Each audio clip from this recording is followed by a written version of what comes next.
I welcome everybody to Tales from the Cage. This is our first episode. We have Ultimate Fighter 2. Not only is Ultimate Fighter 2 vet, but he's the season's runner-up who fought Joe Daddy Stevenson in the finale. We have Luke Cummo. How's it going, Luke? Oh, Tales from the Cage, right? Yes. Nice, bro. Thanks for having me on.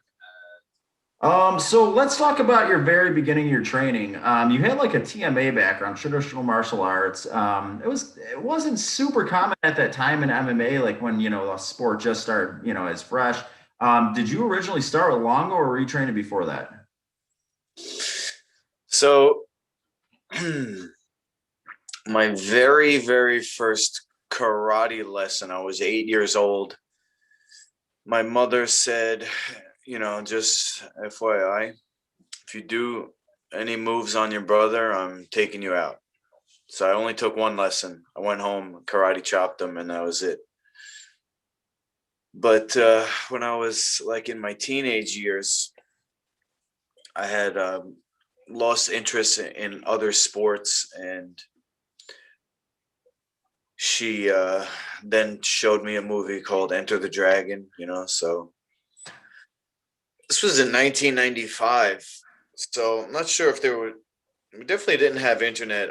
I'm not sure how I found out, but I looked up something and I was under the impression that Bruce Lee, who I now wanted to be like, was a kung fu stylist, which technically he did start out as kung fu. But so I looked up probably in like the yellow pages and found a spot, and the name of it was called Chantai San's Kung Fu Center, and that Chantai San was a monk from China, legit. I would say legit. He had an axe wound in his, he had a scar from an axe in his head, and he was a master of several styles. But his student was who I trained under. I only actually met Chantai Sen once. We went to dim sum, and I poured tea for him. when you pour tea in a ceremony like that, you have to start with the eldest or the highest rank, and then no matter who wants the tea, you always have to start with the highest guy. So ended up pouring tea for him, and he didn't, he's no longer with us. But interesting enough, how he said of all the uh, of all the iron body trainings, which is part of the Chinese arts that they don't have in any of the other arts, the use of herbs and body conditioning, so that the Chinese masters, they have a long, like, healthy life comparatively compared to like the Japanese masters, who, because they don't use the herbs with their conditioning, their hands become like rocks, and they don't have the dexterity. The Chinese arts has the aspect of health to go along with it, which I think is important. But he said of all the iron body conditioning, which you had the arms, you had the golden bell, which was like the body conditioning. He said, actually, don't do the head conditioning where they would like hit their head into these sandbags, because he said it makes you crazy, which makes sense with all the research that's coming out now into traumatic brain injury. And you don't even have to be concussed. You can have what's called a subconcussive blow, or repeated subconcussive blows. Anyway, Mike Perella was his student who I trained under, Sifu Mike. We ended up changing the name, or he ended up changing the name to Martial Arts America, which was a franchise you could buy into. He wanted to be the kung fu version of Tiger Schulman's karate. So he purchased the program director's guide, which is like all the scripts on how to get somebody in the door, and then all the way up to signing the contract. And I ended up working for him for a couple of years.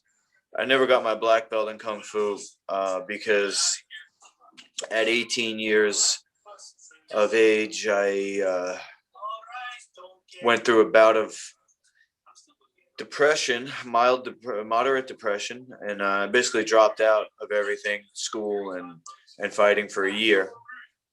And then when I came back into fighting was when I met Longo. I was driving a taxi cab for a job because I dropped out of college, so I needed some like work. And then I drove past a sign on the back of a gym. It said Bruce Lee's Jeet Kune Do kickboxing, which this was, if you follow the story of MMA, you basically had the Gracies coming into America in the 90s.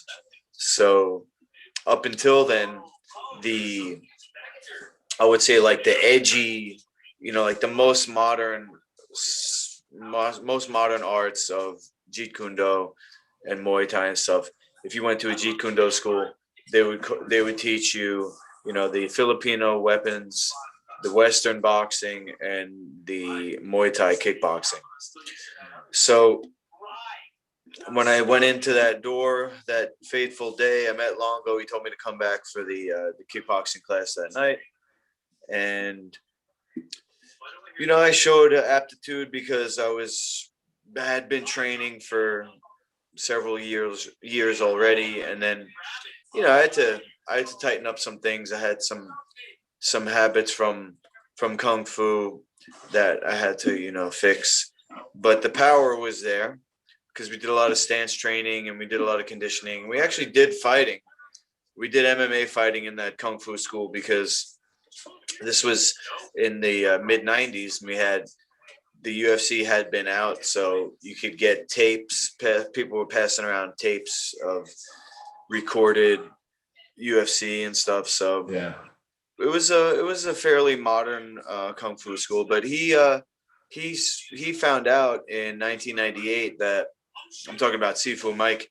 He found out that kung fu wasn't really going to get him to the level of financial success that he wanted. So he brought in a guy from, I believe, Florida, who taught us how to do cardio kickboxing. And then that became his major source of income. And then Sifu Mike ended up creating a franchise called ILoveKickboxing.com. So I was gone, before that ended up happening. But it's just, I guess, interesting how a kung fu guy who never did kickboxing is now the biggest kickboxing salesman in America. Yeah, no, they have those out here too. So what would you describe what it was like when you first walked into train with Matt and Nick Serra? Mm. So I was originally brought in as a sparring partner. He had a student, or he trained with somebody. I guess you could say he was his student, Eric Mancini. Yeah. He was a blue belt at the time because Matt and Nick and Rodrigo Gracie, they were working, out of their own place. But then um, anybody who trained with Longo could go train with him.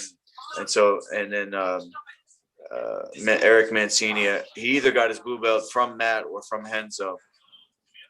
But he was, he taught me the basics of Brazilian Jiu Jitsu. And he he taught me the Brazilian Jiu Jitsu. This is back in the day when Jiu Jitsu was just kind of like coming up on the rise. So it was Right.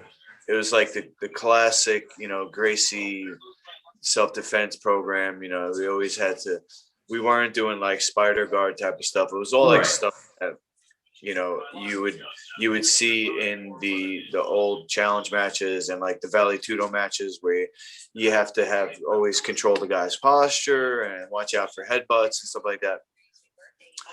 I ended up with a really good elbow escape, a mount escape, because as a kung fu guy, I was very outmatched in grappling. I had no takedown defense because I never wrestled, And so I always had to get out of the mount because they would eventually mount me. And I was young and full of energy.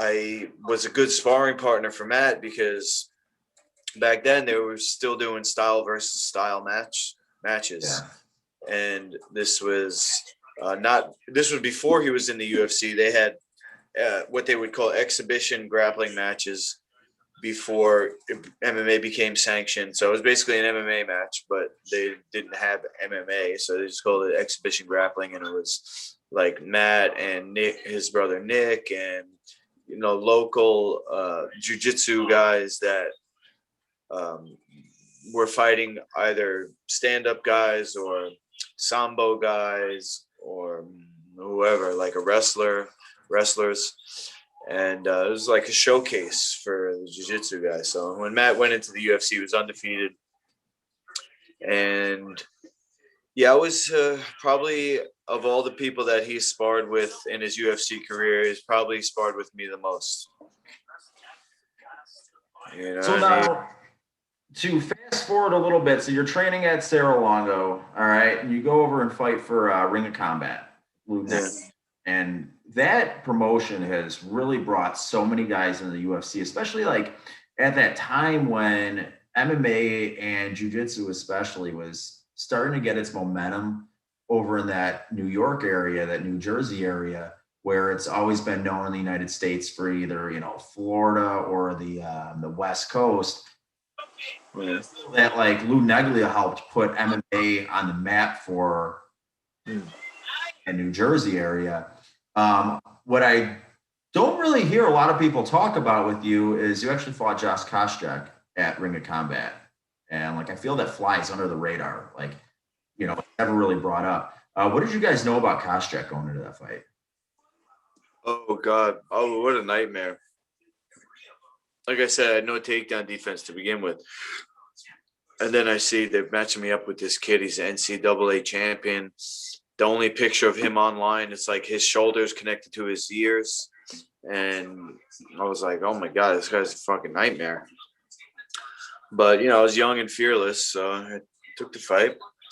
And it was at this place called Rexplex in New Jersey. This was his last fight before he got on the show, Ultimate Fighter Season 1. So I kind of knew what he was going to do because he was almost as pure of a wrestler as you could get. And it didn't really have any. This is before he joined American Kickboxing Academy. So he was basically a one hard punch, and then he was going to shoot. He was going to throw the overhand and then turn that into a shot. And I pretty much knew that was going to happen just because of all the wrestlers that I had been sparring with from Matt school and whoever. This is like the meta of fighting was very simple back then. You had your strikers, you had your grapplers. Yeah. And like you said, the Ring of Combat was there in the beginning. Yeah. So all those early Ring of Combats, you saw a lot of style versus style matchups. But when I got to the arena, what happened was there was some kind of problem with the ring. And the only ring they could use was borrowed from a company called Ring of Honor, which is a local professional wrestling, like the fake stuff. Yeah, it's where CM Punk got his start. Okay. So it was like the traveling Ring of Honor ring, which was smaller. So a kickboxing ring, I think, is 18 feet across. This one was like 14 feet across. So I had less room to move. Not only that, because it's a pro wrestling ring, they got a spring in the middle. Right. Right. So I go into the ring like before the fight, like a couple of hours before, and I'm like moving around. I'm like, I basically have one shot to get this guy because I can't circle out. I can't really do much as far as my combos or anything because there's no sure footing. It's like I'm fighting on a bouncy castle. So I came up with the idea to try to do a flying knee, and I wanted to knee him in the face as he tried to do a shoot. I think I had seen it. Anderson Silva did it to Carlos Newton in Pride. I think that's where I got the idea. But the thing is that as a martial artist, you have to practice things over and over again so that they become ingrained in your muscle memory, so that when you're fighting, when you're in a stressful situation, you can't think, your body's just going to react. And if you have to think, it's like one step too many and you're going to be behind the ball. So everything has to be done literally thousands of times. But how many times did I practice doing a flying knee against my sparring partners? Probably zero, because I had respect for my sparring partners, and we weren't, even though we did a lot of hard sparring, this back in those days, people didn't know about traumatic brain injury and basically had gym wars. But it was more like our intensity, not our intention. So like we weren't trying to kill each other, but we were trying to like go really, get a really good sparring session. So I ended up mistiming the knee. Actually, what happened the first round, he faked the shot and I bid on it. I dropped down and then he did it. He got me with the haymaker. And then when I went to go punch him back, then he shot again and he took me down. And I think that round was when I tried to get up and he got me to guillotine and I couldn't get out. And so I decided to, go to sleep. But I guess he thought because I wasn't tapping, it wasn't on all the way. So he ended up loosening it or letting it go. So I survived that round. The second round, now I was like, now I know what he's going to do. He's going to fake the shot. He's going to do the overhand. So I kind of stood back a little bit, and then he did it again. But then after his haymaker, then he tried to do the shot again. And then I timed the knee. But because his shot was so fast and so deep, I hit him with the thigh instead of the knee. So he went through it. And then what happened was, my mother, she's a court reporter, known as a stenographer. They're the person that, I don't know if they still have them anymore because of like voice, talk to text and stuff like that. She still works though, but just part-time. She was working with a translator, and they ended up talking, and this translator was partnered with a scout from Japan. And this guy was like I wouldn't say a manager, but he's he was kind of like a go-between between Pride and Deep and like those smaller organizations. So they ended up trying to build kind of like a video resume for me to go over to fight in Japan. It never ended up happening because I stuck with the UFC. But those two guys were sitting ringside at a table. So it was the scout from Japan and the Spanish translator. And then when I need Koscheck, and he continued the takedown, he fell into a guillotine. And I'm not like a big submissions guy. He probably would have got that anyway because he's so strong. But I had the guillotine in, and then he kept driving, and he like the other thing about the ring was that it was only 3 ropes. So we end up going out of the ring and through the table. And I joke about it like that. I was the only person to ever go through the Spanish announcers table in MMA. There you go. So now, Yep. shortly after you got on the Ultimate Fighter, did they contact you directly? Was it through Matt? Did you have a manager? How did that all start? Um, so they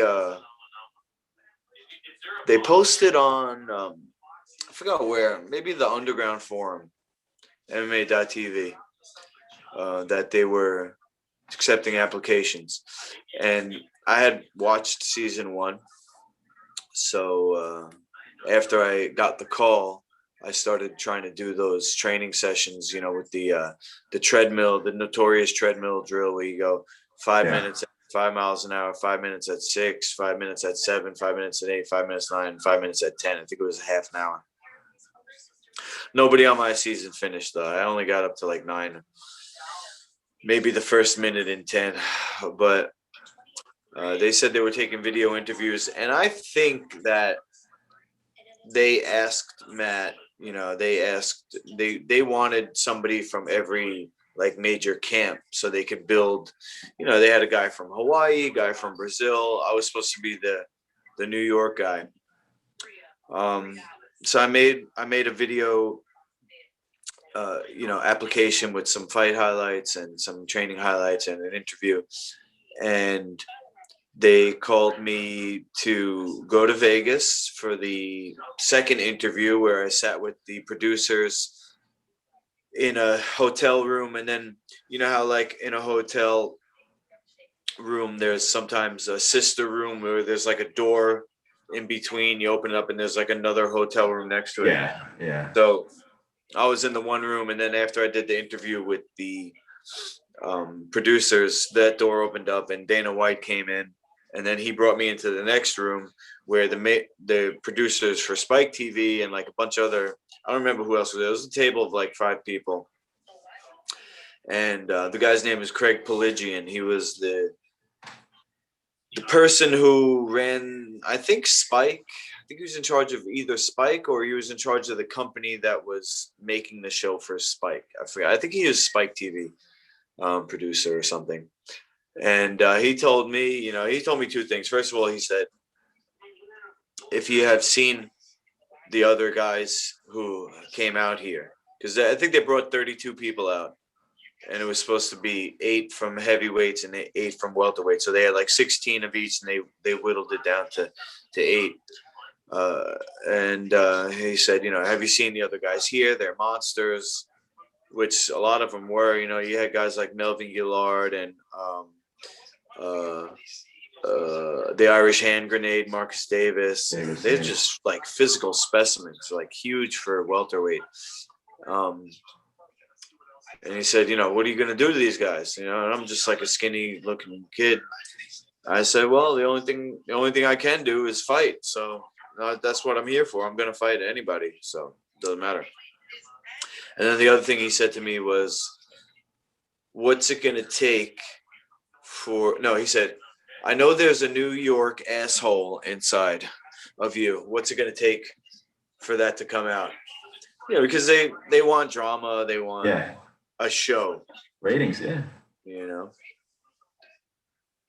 So I think they had asked Matt if he had anybody, and it was a toss up between me and Joe Scarola, who was Matt's first black belt, really talented grappler, but he didn't really have any stand up.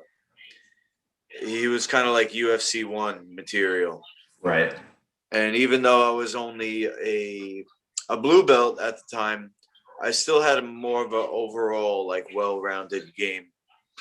And because I was training with Matt, he had the confidence in me that I wouldn't really be. I might get dominated on the floor, but he knew that I wouldn't give up, and I would at least make it a fight.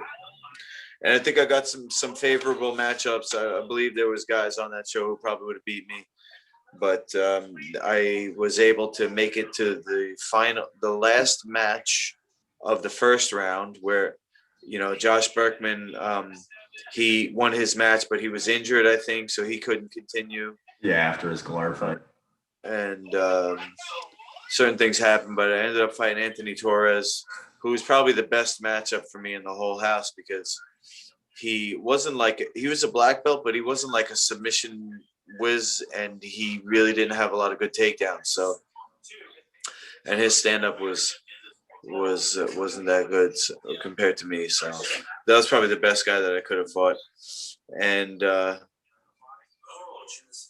other guy that I fought on the show, Sammy, he was on my team, so I had trained with him a lot, and I knew from training with him that it was going to be, a sick fight because he's also very strong and he was well rounded and he was stronger than me and just as well rounded. He's equally good at grappling and striking.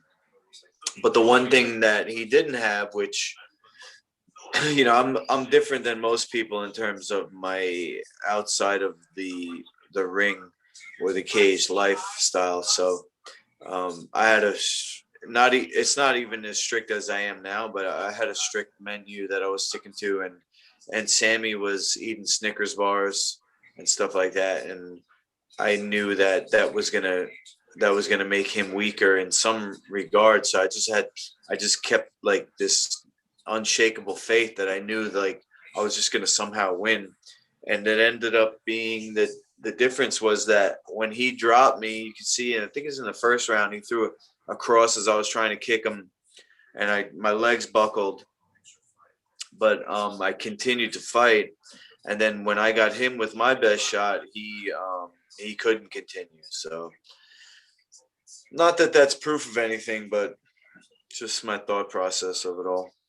How much were they pushing those Zions plugs? And I think right guard maybe too. I mean, there were a lot of obvious spots on there.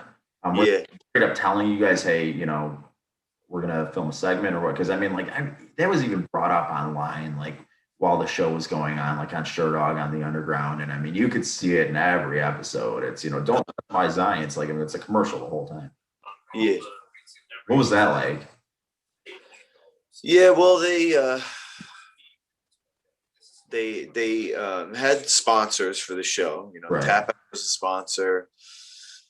Zions was, I think, partially owned by the people in UFC. So, but Yeah. I don't know what the backdoor workings of the contract for the show was, but you couldn't have uh, any branded apparel. Like they had something called Greeking, where if there was any like white label or something, they either just told you had to get rid of it, or they would color over it with a Sharpie. So they let's see, they said you can only have two books. No, you can only have one book, the Bible. That's the only book. You couldn't have any reading material. It's like they had cell phones, but you weren't allowed to have your cell phone. It was 6 weeks, no contact. So I had my two books. I had a book on Qigong, which is the practice of energy, conservation and manipulation, stuff like that. Gong meaning skill and Qi referring to energy. So I had that, and also had a book called Prescription for Nutritional Healing, which I was using to kind of plan my menu and stuff on the fly. So I said, this is my religion. Why can somebody have the Bible, but I can't have my religious texts? So they ended up letting me keep those two books. okay. And they came at us probably about halfway through the season, or more towards the end of the season. I know Jason Von Flew was there, and he was a late replacement for somebody, maybe Berkman. Yeah, So he it wasn't was. at the beginning. It was kind of like in the middle of the season where, we settled into our routine. The coaches were really pushing us, and all we had energy for was eat, sleep, train, repeat. So the producers kind of pulled us all into one room, and they said, "Listen, guys, it's not good TV. You got Lukey here is playing solitaire for hours in a day, and they're like, we'll stock the bar. What do you want?" So Von Flew told him a list of stuff, and then I think like one guy had a beer, and like I don't even think anybody got drunk, but This, the second season and the first season, I would say the second season even more than the first season, because everybody saw the first season, they knew what to expect, kind of. So people were more serious, I think, and there was a lot of good fighters, and yeah, they gave us the Zions. They gave us a stack or anything you wanted. You could get any food you wanted. And there's a couple of jokes during the season where guys would be like, "I really love my Zions," just Yeah, to that's get. what I mean. Yeah, like I mean, I think even Rich Franklin had a segment where he's like, I don't know what room it was. Obviously, wasn't in the training center, but he's oh, you better not touch my Zions. He makes a joke like, and then I think Joe Stevenson and maybe Anthony Torres, they were talking like, when you go to GNC, what do you get? I get the 50-gram slam. Oh, I get the Zions always. So they were like, it stuck out like a sore thumb. Yeah, and then after the season, I think it was after the finale, maybe Zions came to the mall around here. I'm on Long Island in Nassau yeah. County, so you have the Roosevelt Field Mall, and Zions came to do a thing there at the GNC with Matt Serra, who was sponsored by them, and Rich Franklin. I don't know if Matt Hughes was there, but they approached me, because Matt told me to come down, and they asked me to sign with them, and I think they were gonna give me $38,000 a year to promote Zions, commercials, or put it on my shorts. I forgot what it was, but it was 38 grand. And I actually turned it down because I thought of the fans that I was now getting because of my special or unique take on fighter nutrition. So I was like, I can't really in good conscience promote something that I don't believe in, or if I think it's like really bad too. So Now there's an episode where you completely like binged on candy and junk food. oh yeah, so I grew up in a vegetarian household, but weren't always eating healthy. And then as a teenager, I went even further on along that line, eating normal stuff. And then I did get depressed in my late teens, like 18, 19, because of that, combined with when I found alcohol, like after high school, like I started drinking, and then the junk food and the alcohol, it robs B vitamins and can cause depression. So when I went back to martial arts, I it gave me the discipline, the motivation and the discipline to eat healthy. But without going into too much detail about my program, there's certain microorganisms that live inside us, and they can cause cravings and stuff like that. So after a fight, it was just like the floodgates opened up, and you saw me eating ice cream, which the dairy has this stuff in it called casein, which is a protein that's considered to be a xeno-opiate. It's 40 times weaker than heroin, but it binds to the same receptor sites, and it lasts for 4 days. So that's one of the things that I was addicted to back then. Um, I usually went straight for pizza and ice cream, but after my fight against Sammy, I binged so bad. You didn't see this, but I binged so hard that I got sick, and then we stayed in Vegas for an extra day or so with Joe Daddy Stevenson, because he actually had a house out there. And then it was kind of awkward because it was me, Joe, and Sammy, the guy I just fought, and then the guy that I was gonna fight, and then me. We were all in the same house, and then they went out because Joe Daddy was. I don't know if he's still with her, but I think he was with a dancer, an exotic dancer, and then so they went out to like her club, and I ended up just staying home because I couldn't even barely move. I could joke about it now, but it was a problem because in between fights, if you do the type of binging that I did, it would it would it would kind of like stop me from reaching my potential, because it was like a 4 week, like 2 to 4 weeks, just to be able to get back into a fight camp, because it was like I could put on probably a fight, because I was fighting at 170. I think the biggest I ever got was 200 pounds, so, and that's 30 pounds. I didn't cut weight to make 170, so that's just an eating disorder probably. I mean, since I haven't had a cheat meal in 8 years. Yeah. 'Cause it's just not worth it. But I guess I had to go through that to realize it. When you were on the show, who was your pick to win the heavyweights when you were in the house? The heavyweights. Uh,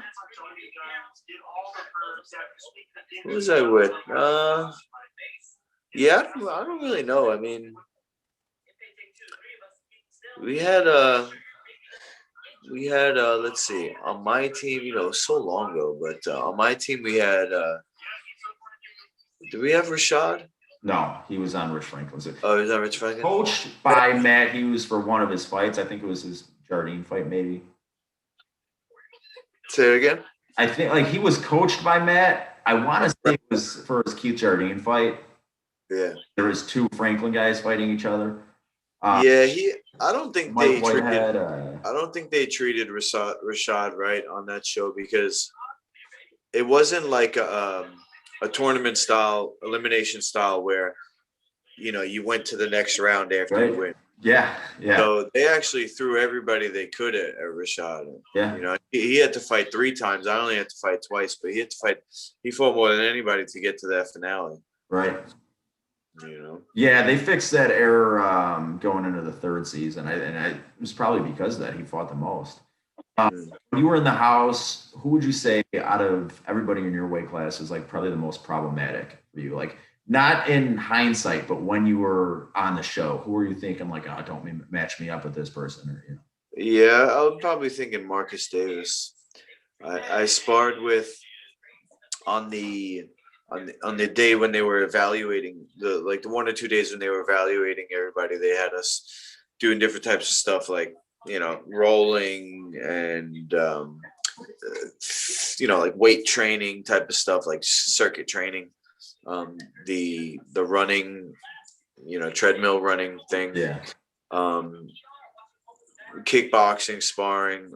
I sparred with Melvin Gillard, and we had a good match. I was able to use my range against him because I was taller, but he did catch me with an overhand at one point, and that would have been a tough fight for me because he was explosive, he was strong, he was a good striker, and he had a lot of experience. He had the most fights of anybody on our in our weight class.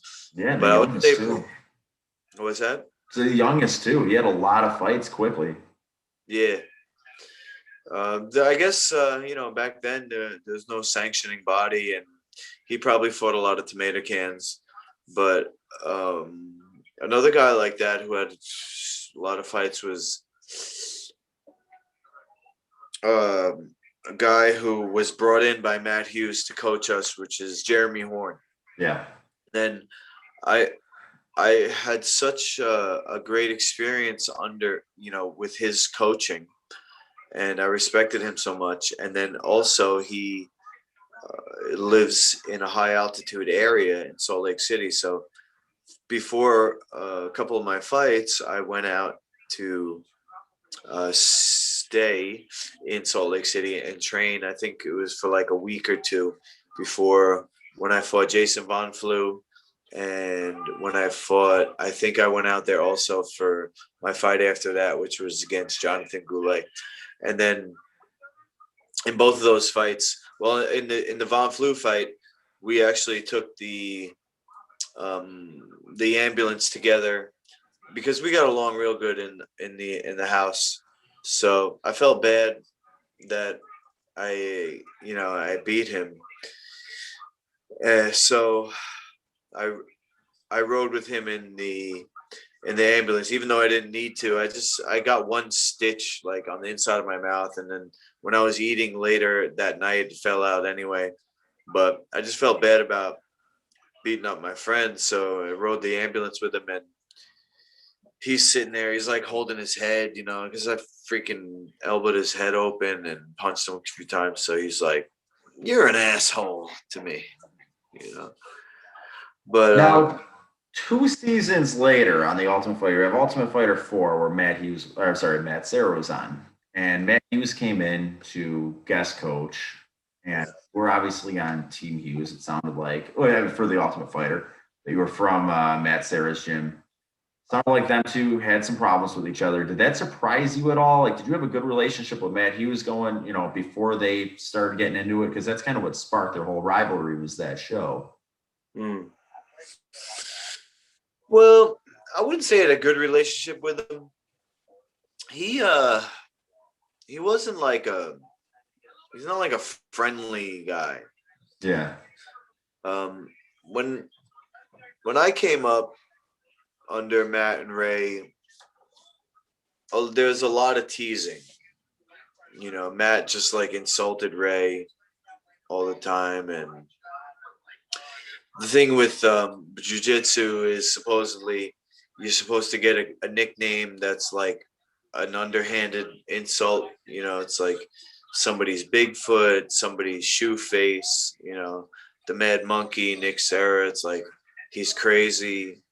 You know, so and then Longo was he took it in stride, but um, Matt Serra, he will make fun of you, and um, Matt Hughes, he's not like a joking guy, so I think that could be a reason that the personality is just like it's like oil and water. But Matt Hughes, he did some things that I wasn't really a fan of. For example, I know he wanted Sam Morgan to beat me because Sam Morgan and him did Bible study together in the show on the in the house. Um, he he gave me a concussion doing a ground and pound drill. After Mike Whitehead lost, Matt Hughes was pissed because that was like his teammate. Actually, I think they actually both trained under Pat Miletich, and that was Matt Hughes' first pick. So when Whitehead had a shitty performance because he basically had staph infection from eating garbage, um, he couldn't he couldn't perform, and Matt Hughes took it out on us. So the next day we did this drill, which was him on top, starting in the guard position with boxing gloves on, and I'm in the guard with MMA gloves on, and then he can hit me, but I can't hit him. And you're talking about the most dominant welterweight at the time of all time, just a beast of a man, just super strong, and just like black belt level in jiu-jitsu and elite wrestling. And then I'm just a blue belt who's decent at escaping, because I'm flexible and squirmy and stuff like that. But he just beat the hell out of me and gave me a concussion. I was crying because of the concussion. Like, people don't understand. Like, when they see Sammy Morgan get knocked out by me and crying, like, oh, you made him cry and stuff like that. But that's a symptom of concussion. Another thing he did was he he did that drill, and I think also we grappled, like straight grappling once, but we never did striking from a standing position. And I think that was interesting because like he just wanted to do the stuff that he was good at, and he always used to say, "Oh, I'll never do anything. I'll never make you guys do anything that I myself haven't done or wouldn't do." Right. And I don't know, it just rubbed me the wrong way a little bit. I did want to actually go out there to train with him before Joe Stevenson, And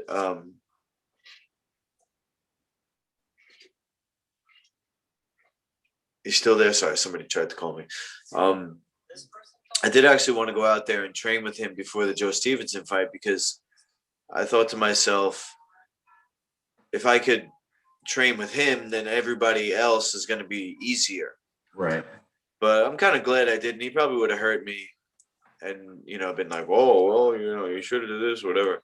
But Ray and Matt, they got pissed at me for even bringing it up because they're like, you're our guy. Like, why, if you go and you train with him and then you fight, it's like you're, all the stuff, all the time that we put into you, and then he's going to get the credit for it. So, they convinced me not to go. But one more story about Matt Hughes on the show. He did a pure grappling match with Mark Lehman, who was the grappling coach for both teams. Really great coach. Yeah, I know Matt Serra got into it with him, but I actually liked him as a Yeah, trainer. I actually trained with the guy. Yeah, I thought he was very a good grappling coach for MMA. Matt Serra is also, but I think he had some different stuff. Um, but he got Matt Hughes in a knee bar, and then Matt Hughes was like, he was all flustered, and he goes, "Oh yeah, but if it was MMA, you would have got grounded and pounded." And that might be true, but it's like you agreed to do the just grappling, so don't complain about the rules after the fact. Right, right. You know what? I hear that at tournaments all the time too. Just your local grappling tournaments. People cry that they lost, and if I could hit you. Who do you think would have won in a? So, all right, Mark Lehman won that. Like I said, he's in Milwaukee now. That's an hour and a half from Chicago. So, Oh, okay. gone up there a couple times. Awesome guy, phenomenal grappler. I've obviously rolled with Nick Serra plenty of times. I've never rolled with Matt. Who would you say? Because on the Ultimate Fighter 4, Matt Hughes was trying to spark a grappling match between Matt Serra and Mark Lehman. From your Oh, yeah. experience, who do you think would have won that? Just pure grappling. Well, I think Mark Lehman is bigger. I think Matt Serra would probably be more like acrobatic. He can walk up and down the mat on his hands. And I think I think Matt Serra would win just because he's been to Abu Dhabi. Mark Lehman hasn't, I don't think. I think Matt Serra would probably win on a decision because Mark Lehman is bigger, but I think Matt Serra would probably be able to survive the grind if Matt Lehman was able to get in top position or yeah, the one move that he used to get me a lot in, Mark Lehman, was the Darce choke because I I haven't stopped training even though I don't do head contact anymore. I haven't stopped training, and it's like a martial arts is a journey, but you get to they say you're always learning and you're always moving forward, but you get to my opinion, you get to a place where you have a clear strategy that you're going to go for just based on what you're good at. Like you have your ideal scenario, and then it's like kind of like a path where something could happen here and you might have to go that way, but you can also go that way, and then like you build this game plan. And there's the old saying that you should don't be afraid of the person who practices 10,000 different moves. Don't be afraid of the person who practices one move 10,000 times. So Right. I've based on what I'm good at and what my goals are in an actual fight, I have a strategy that I practice, and I don't really practice another type of strategy. For example, half guard. I'm at a gym now, the main place where I work out of, and there's a Brazilian Jiu Jitsu black belt there, and he teaches his system is based on getting the underhook from half guard bottom. So if you're on bottom half guard, he's going to teach you to be able to get your underhook and then sit up on a single leg. And he's not afraid of getting darsed, and that's the when I when I learned Brazilian Jiu Jitsu, they taught that to be able to get an underhook, and then they taught us how to come up on a single leg. But every time I did that, and he would even bait it. Mark Lehman would bait. He would give you the underhook because he's going for the Dars choke there from half guard, and then Yeah. if he doesn't tap you right there, he uses it to pass, and then get it. So I had my neck popped in a arm triangle before I even became a blue belt, and because I was young, it kind of like you know didn't bother me until a little bit later on, and I just can't risk any position where I'm going to be, even if I don't tap out, I don't want somebody squeezing on my neck. So I don't go for underhooks anymore. From bottom, I go overhook, and I try to either use butterfly guard, Mhm. which is kind of a recent development in my game, where I'll go butterfly sweep or try to do butterfly sweep, and then if the person posts out, I can get a type of a no-gi spider guard, or I just at least get back to full guard. And now I'm starting to learn the Ashi game, the leg entanglements and the X guard type of stuff. I'm still only a purple belt, but back then Mark Lehman was just killing it with the Darce choke, and it was something that I didn't really see before him. Because Matt and Nick, they're kind of traditional jujitsu guys, or at that time they were traditional guys. Like I'm sure they both know the new leg entanglement meta, but at the time it was I would say the Darce choke was kind of like the next from the Gracie basic Gracie system. You had the next wave, which was these new submissions, and then the legs came in, the leg lock came, stuff like that. But I still think Matt Serra would win it, at least decision. You know. Yeah. Okay. So yeah, two phenomenal grapplers. I mean, without a doubt. Yeah, and I could be A biased. A story. lot of these things, they could fight 10 times and each one win five. Right. Right. Nick mentioned a story to me a couple of years ago. Said that you got into it in the locker room before your Ultimate Fighter finale over shorts. Can you elaborate on that? Yeah. So I uh, I got a partial scholarship to an art school here in in New York. It's one of the top two art schools in this area, because I started to learn how to draw, at an early age, and then got into comics and cartoons, and um, I used art as an escape through high school when my depression kind of started, and I just kind of like lost interest in anything. Art was really the only thing that I was interested in, and then that became martial arts, and then now I combine the two with branding. So I have my own brand of martial arts, and a mixed martial arts ranking system based on mythical beasts. But shit, I lost track of my train of thought. What was the So you question again? designed your shorts, correct? Oh yeah, so what I did was I took a pair of board shorts, and I cut the waistband off. So I had just the legs from the board shorts. And then I took a pair of boxing shorts and I cut the legs off. So I had the 3-inch thick waistband from the boxing shorts, and then the long legs of the board shorts. And I just did a simple hand stitch, which is called basting, basically.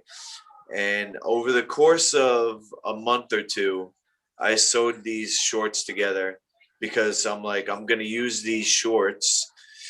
So, and I'm going to use them in a fight. So, they're going to have to be like, be able, they're not, I don't want them to just like rip and my butt's hanging out in the middle of the fight. So I stitched it, I double stitched it, I triple stitched it. And I cut out a shape of what I was going for was you may have seen it. It's a kind of like a Japanese tsunami. It's like an Yeah. old picture. I'm sure you've seen it. But I Mhm. tried to make that. I sewed it on the right leg because that was my power side. And then on the left leg, I made a lightning bolt because that was my best kick, was my left kick. So I knew from having been on the show that you couldn't have any logos, couldn't be branded, and they weren't branded. They were just a plain black short with, like I said, there's the thick waistband, the board shorts, but plain black. And then on one side was a wave, and on the other side was a lightning bolt. No logo, no brand, nothing. So I knew that the reason why they didn't want branded shorts was because it was Spike TV, it was cable, and they have their corporate sponsors, and they can't have any conflict of having an unapproved sponsor. So when I get to the finale, um, I got my shorts. I got my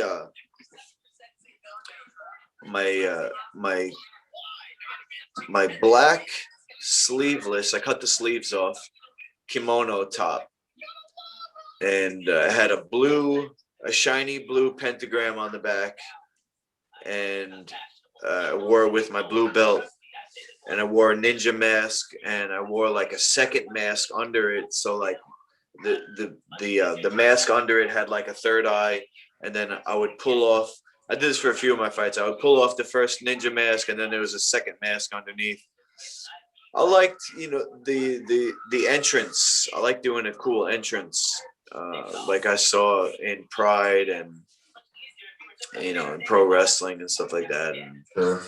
so I'm standing behind the curtains, getting ready to go out, and then the guy Burt Watson, who was the backstage manager, he was the guy who made sure your hands were wrapped. He's telling you when to start getting ready, and he tells you when to go out. So he comes up and he goes, we were supposed to have the Ultimate Fighter shorts, so you can Right. choose between the Brazilian tight style or the board shorts, and it just said Ultimate Fighter on the side, and it was either blue or green.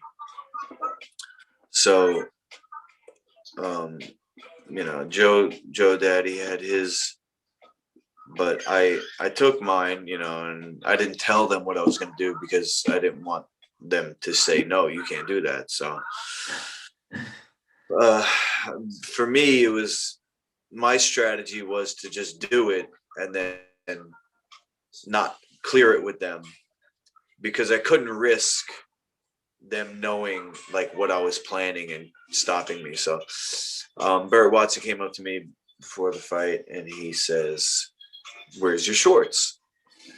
I said, "These are the shorts that I'm gonna wear." And he said, "You can't do that. They have to be the Ultimate Fighter shorts." I said, "No, they can't be other shorts.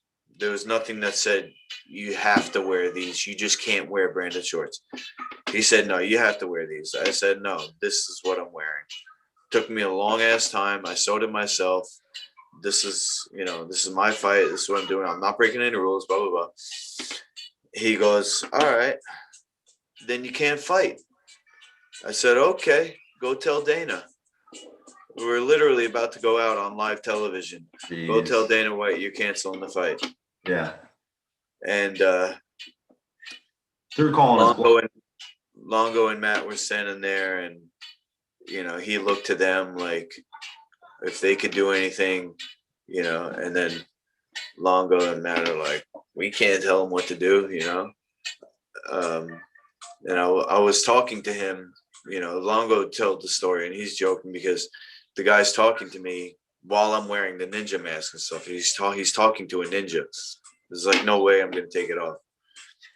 And then Burt Watson, he looked at me, and I think he realized that it was not a big deal. He just didn't want to get in. Himself didn't want to get in trouble. So he said, "I'll never forget this," because he was mad at me. But then, Yeah. after the fact, it was all good, and he did never forget that because I think I earned his respect there, and he was a really nice guy. So he always had smiles for me and stuff like that. And then so if you go back to the season 2 finale, you can see those very shorts in the fight. We got Still one last question I for wore you. them. Oh, go ahead.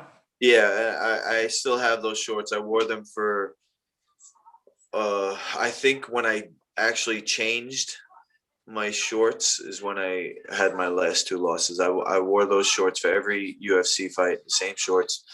And when I was down bad after my brain injury, I was going to sell them, and somebody from Australia paid me, I think, $150 or $180. And after I got the money, I thought to myself, with what I have planned and the potential of my League of Champions to be the evolution of sport fighting, these shorts are going to be worth way more than $150. So I said, look, I'm not going to keep the shorts and fuck you out of your money, but I'm going to hang on to them, and I'm going to hand deliver them to you in Australia. So my plan is still to do that, to go around the world with my League of Champions and to hand deliver those shorts, because I don't care about the money, Right. but I want to make sure that they're not wasted, the shorts, because they really did mean a lot to me, and they still do, and it represents something that I gave of myself to create. And to me, it's a priceless piece of memorabilia, because there's only one pair in the whole world. And Yeah. I think it just represents me bringing those shorts back, represents the fulfillment of a promise that I made, to myself and creation. When was this? One of the So when did I sell the shorts? yeah. I'm gonna say probably 2014. So in Okay. 2012, in 2010, I think, or maybe 2009, I had my last UFC fight. I then became sparring partner for Ally Aquinta, George Soteropoulos, and that was pretty much it. I never actually sparred to help Weidman, and I'm glad I did, because he would have gave me even a worse brain injury, because I was a beast. Mm-hmm. He came in as I was kind of on my way out, but I started to kind of like freak out, because I wasn't bringing in UFC money, and I had this financial commitment to the house that I had purchased, and the money problems and the marital problems, and I just like didn't know how to deal with everything. And one of the major issues that I was having was emotional disturbance from the brain injury. And that was from ground and pound and subconcussive blows and striking and stuff like that. So I went out to study with a brain specialist who uses no drugs and no surgery, contra- in contrast to a Western style treatment of TBI, which would be, you know, not that. Let's leave it at that. So when I came back from that uh, from that training, which was 4 months, I I started to spar again, and then I was noticing that I would have headaches for 3 and 4 days. So that's when I learned that the brain still hits the inside of the skull even if you're wearing headgear. So I had to take out all head contact. Um, but this was in 2013, 2014. I had nothing. I came back from uh, doing my learning how to heal the brain. It still took, I would say, probably 5 years of no head contact to fully heal. Yeah. And uh, um, you know, I'm just thankful that my parents let me stay with them for a year or two, and then now I have a second job in addition to in addition to teaching martial arts. I'm doing babysitting during the day, so I have extra money to put towards my league, which where I'm at now is in 2 weeks I'm going to be starting a local tour where I'll be going around to different people. I have a guy in 2 weeks that I'm going to fight in New Jersey. It's a new scoring system. So it's a new regulation, a new rule set, and a new scoring system. And we're just going to do a grappling fight, but it's a special type of scoring where you get points for controlling the position. I call it power hold. So he's a better grappler than me. I'm only a purple belt still. He's a brown belt. But I think I could still make it competitive. And it's going to be a 5 minute match. And instead of getting points for position and submission, what you do is you get points for moves, you get points for position, and you get points for time in the position. So as soon as you got to imagine, as soon as the match starts, it's like a heart monitor. So it's going, going, going. You do a move, it goes up. If you hold the move, so for example, we end up in the clinch, it's going to be more points than just standing there. It's not going to be as many points as, so for example, double underhooks. You'd be getting more points than over under clinch. Side mount, you'd be getting more points than half guard. But if you get somebody in a submission, what they used to call a submission, you can hold that position, and the longer you hold it, the more points you get. So tap out's not against the rules, but you get more points for controlling that position rather than making the person tap out and then restarting. So every match is 5 minutes. Even if I have to tap out, we're going to restart. It's a way to do training and a way to do competition that you won't have to, basically go to the hospital. So if I go up against, you know, who's the best grappler in the world right now? Maybe Gordon Ryan, right? If I go up against Sure. Gordon Ryan, I don't have to worry about him breaking my knee with a heel hook, even though he could probably get me with anything he wants. That's one thing that a lot of these guys are doing, the inside heel hooks now. That could be a career ender. Yeah. Yeah, for So sure. my system of scoring now is for mixed martial arts and grappling, and then so depending on where I go, I'm either going to fight them in MMA with the no head contact and this new scoring system, or fight them in grappling with the new scoring system. So that's starting in 2 weeks. This next week from today is my son's birthday, so I'm gonna start the week after that. Perfect. All right, that wraps it up. Luke, I appreciate your time. Thank you for coming on. No problem, man. Anybody wants to learn more, you can contact me directly through masterluki.com. I have all my contact info there, including my phone number for calls and texts. I try to be available 24/7. I do go to sleep at some point, but you can hit me up on that, on email, on social media, and YouTube. Cool. All right. Thanks a lot, Luke. Appreciate it.